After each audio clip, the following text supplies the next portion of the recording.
Today's scripture begins with these words. Now the Lord said to Abraham.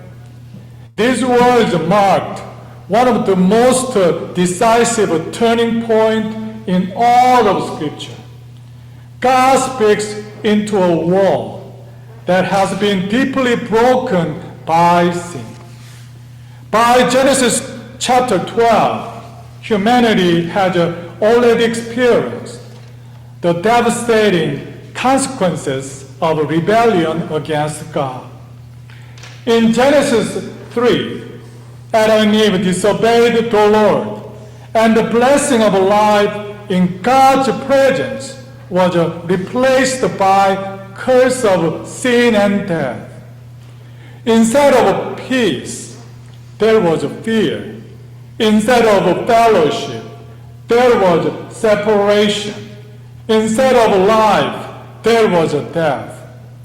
In Genesis 4 through 11 shows how deeply that curse spread.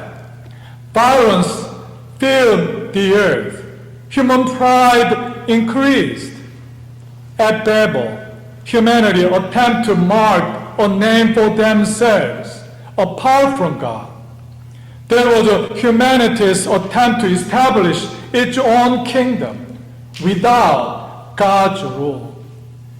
The result was judgment and scattering.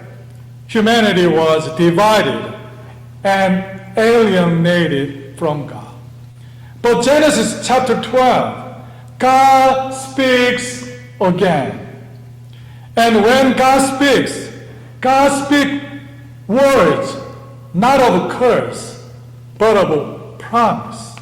God says to Abraham, I will make of you a great nation.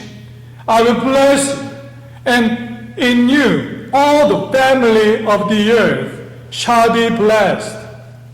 These words introduce the restoration of God's kingdom blessing.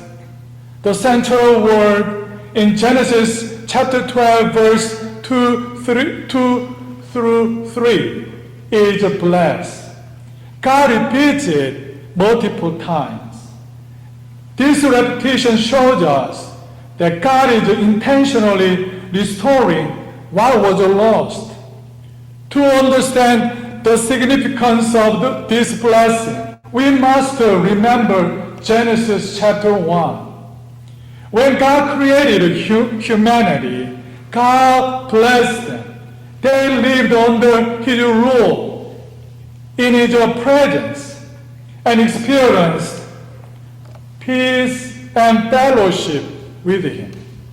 Blessing meant living as citizens of God's kingdom under His loving authority. But Genesis 3 records humanity's rebellion. Adam rejected God's rule and chose independence. As a result, God declared, cursed is the ground because of you. Sin brought separation, suffering, and death. From that moment forward, humanity has lived under the curse. Genesis chapter 12 is God's answer to Genesis 3. God speaks blessing again into a cursed world. Notice also the contrast with Babel, where humanity sought to make a name for themselves. But here, God speaks to Abraham, I will make your name great. Human pride seeks self-exaltation. God's grace gives a blessing. The restoration of God's kingdom begins not with the human achievement, but with God's promise. God takes the initiative to restore what humanity could never restore on its own. God said, I will make of you a great nation. At this moment, Abraham has no child. Sarah is barren. Abraham is already advanced in age. Humanly speaking, this promise seems impossible. Yet God promised to create a people. This promise began to be fulfilled as Abraham's descendants multiplied.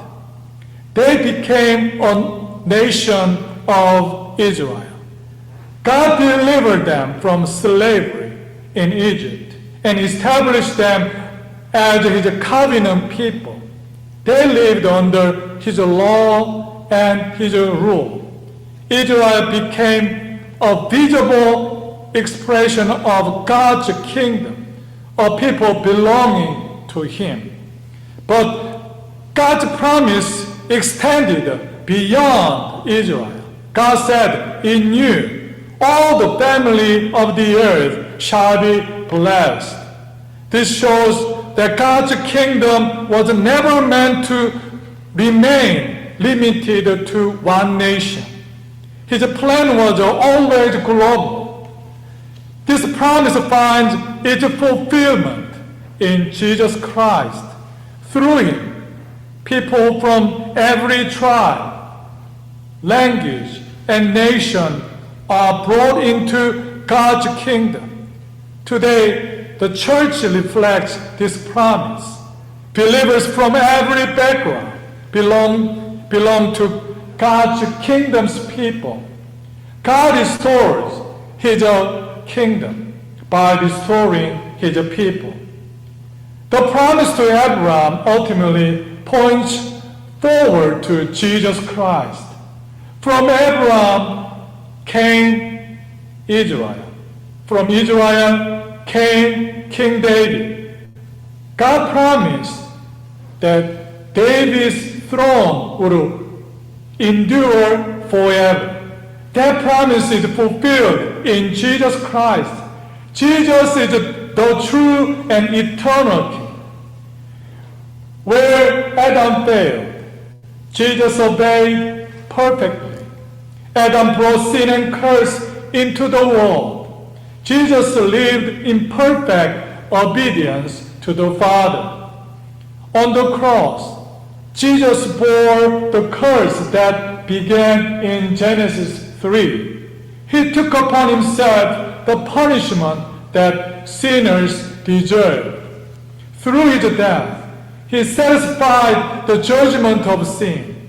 Through his resurrection, he defeated sin and death. Through him, the blessing promised in Genesis chapter 12 reaches the nations. Through him, sinners are forgiven. Through him, we are restored to fellowship with God. Through him, the kingdom blessing is restored. Jesus is the King, through whom God fulfills his promise. Verse 4 says, "So Abraham went, as the Lord had told him." Abraham responded with faith. He did not know where he was going. He did not know how God would fulfill the promise. But he trusted the one who spoke. Abraham's obedience flowed from faith. He trusted God's promise more than his circumstances. This is how kingdom blessing is received, not through human effort, but through faith. We receive God's blessing by trusting his promise. We receive his kingdom by trusting his king. Faith means trusting that God's word is more certain than what we see. Abraham's faith was personal and practical. We trusted God with his future. This speaks directly to us. Many of us believe in God but struggle to trust him with specific areas of our lives. We trust him for salvation, but struggle to trust him with uncertainty. We trust him for eternity, but struggle to trust Him with today. We may face uncertainty about, you may face uncertainty of your health and your family and your future. Faith means trusting that the King who called you is faithful. Abraham did not know the destination, but he trusted the one who called him. God called us to live by faith, trusting His promise and resting in His care. Genesis chapter 12 marks the beginning of the restoration of God's kingdom blessing.